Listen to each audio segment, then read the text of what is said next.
My mother, Betty Fowler, was the editor of the Lehi Free Press all through my growing up years. And she was sort of like Lehi's original Google. And people would come to our house when I was growing up and ask questions like, where's the police station? Where's the cemetery? So you got quite the legacy there. I mean, Yes. as far as, you know, history and stuff like that.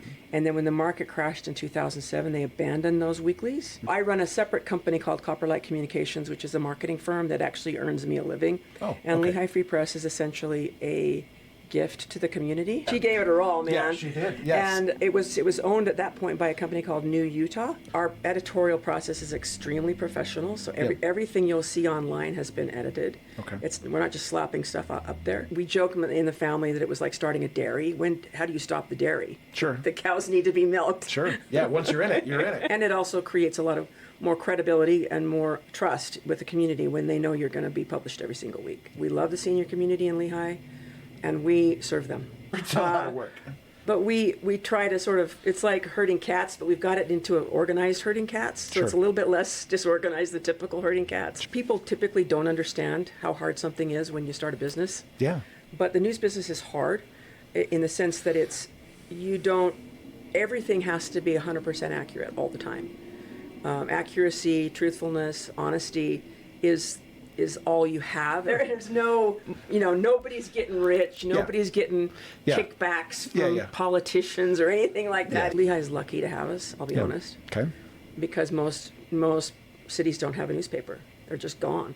I mean, the newspaper is sort of the relentless dog chasing you because you have a deadline. We love what we do. We have dedicated writers and contributors and other staff that help do what we do, and everybody's kind of doing it for less than they ought to be doing it for. Sure. But we try to be the truth tellers, and we're also trying to tell a lot of the positive stories that are happening. And it's tough. It's a tough business, and especially politics are tough. Yeah. And government is tough because, as probably any public official would tell you, no matter who it is, half of the people are going to hate them. And the only reason we typically miss big stories is because we just don't have the ability to be someplace at 3 a.m. in the morning when the cops get there. What does affect us is parking at the high school. Yeah. What does affect us are our local politicians who are making development decisions about what housing project goes where and what retail project goes where. Writing the entire paper. And she got to the point where she got tired of using a byline, so she just stopped putting a byline on all of her stories because she wrote the whole thing. And see old newspapers going back into the 1800s, and of course Lehi Free Press is there. Yeah. So anything that you would typically find from 1970 to 1993 that doesn't have a byline, Betty Fowler wrote it. And so what would surprise people is how prolific she was, how accurate she was, and how funny she was. But a funny story is that she would make me go to the mortuary, mortuary, which is of course still here. Yeah. I was worried I'd see a dead person. Sure. Especially as a kid. Yeah, I don't want to see this. No, I don't want. Yeah. The last few years have been tough because what the growth has brought has been some big city problems. Yeah. And the SVU unit here, we just published a story about the SVU crime unit in Lehi is a very active and busy crime unit, which is frankly tragic. Sure. And so Lehi has been relatively pro-development over the past 25 years. So if a builder's come in and wanted to build a property, then I think generally the city wants to see that happen. A funny one was we wrote a story about Ted Bundy. Okay. Because Ted Bundy is probably the most notorious killer that ever came from Utah. Yeah. My dad was convinced that he saw Ted Bundy's Volkswagen at Wines Park. It could have been true, maybe it wasn't true, but we wrote a story about it and it went crazy, so it was funny. That process of ordering the queue, editing the queue, and curating the queue, deciding what's front page news, what's not, the two of us make those decisions. Every week we print at least 3,500 copies.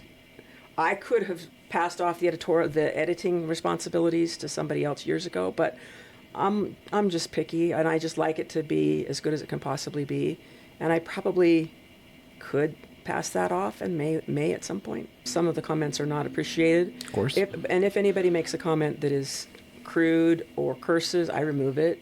Most young people don't know how to write. Yeah. And then I would also suggest that they use AI tools.